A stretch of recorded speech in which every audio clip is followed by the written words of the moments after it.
Greetings, I'm Sean Redman, aka the cheesily named Darth Shawn, and we only got one new comic this week as the newest Star Wars came out, issue number 11.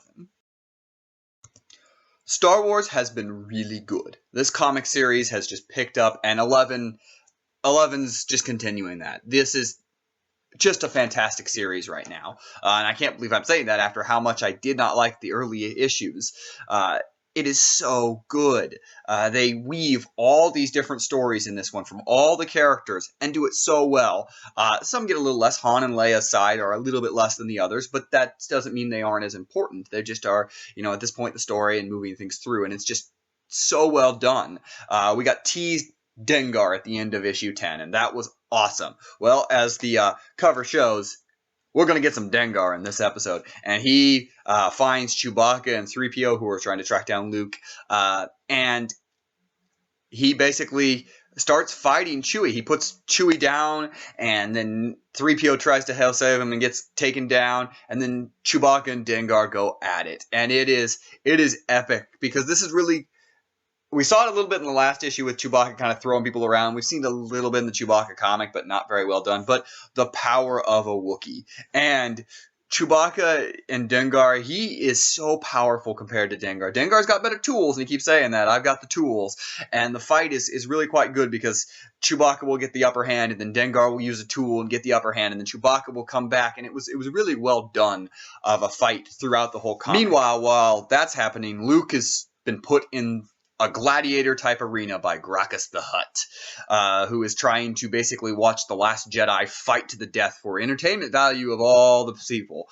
And he's fighting Congo the Disemboweler, this giant Rancor-like creature with a mechanical arm, and Luke has a lightsaber. It's not his lightsaber, it's a green lightsaber, which is very interesting. They used a different one, that they threw him a different one, not his. Maybe it's being comfortable with it or whatever, but that little bit was interesting. But as a whole, Luke is trying so hard. He knows what he needs to do. He knows he needs to use the Force. He knows he needs to be this powerful Jedi, and he just can't do it. And this is pre-Empire Luke, and so he's not there. The training is not there. He's like, I need to calm my mind. I need to be able to, call on the Force, and he can't do it like he knows he needs to. And it's very impressive the way they've written this and the way they've drawn it is just showing how much Luke is just... He's getting beaten on. He's tired.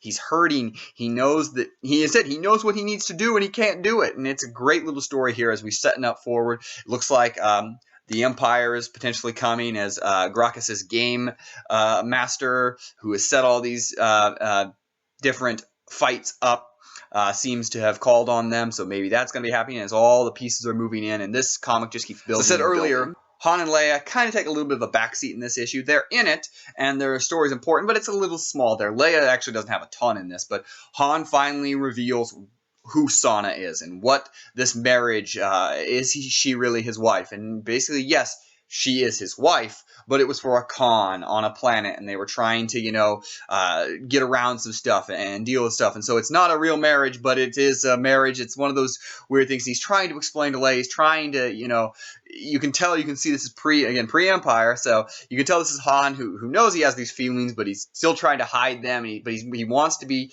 close to Leia, and he's fighting it, and it's very, very interesting how they did that in just a few panels, and it came across as very, very well done, very emotional, very Han Solo and Leia-esque from Empire, and it was very cool to see the way they kind of had that and the way Han was willing to explain it to her after all this kind of fighting and that had been going on. In the end, with Shattered Empire done, Vader slowly starting to pick up, and Kanan still being very, very consistent, and Chewbacca just being a disaster so far, Star Wars is kind of setting itself as the best comic going right now. Everything is setting the pieces going forward that it's going to continue. We've got all the players in one place now. This is really, really where you want this comic to go. So go check it out. Go read Star Wars 11. Read back through the Star Wars. This is the comic series that I'd say if you're choosing and really want to know a series, this may be the series now to go for. So what did you guys think? Have you been enjoying the Star Wars comic as much as I did? Do you like number 11 as much as I did? Let me know in the comments below. As always, like this video, subscribe to the channel, and I am Sean Redman, aka the cheesily named Darth Shawn. and may the Force be with you always.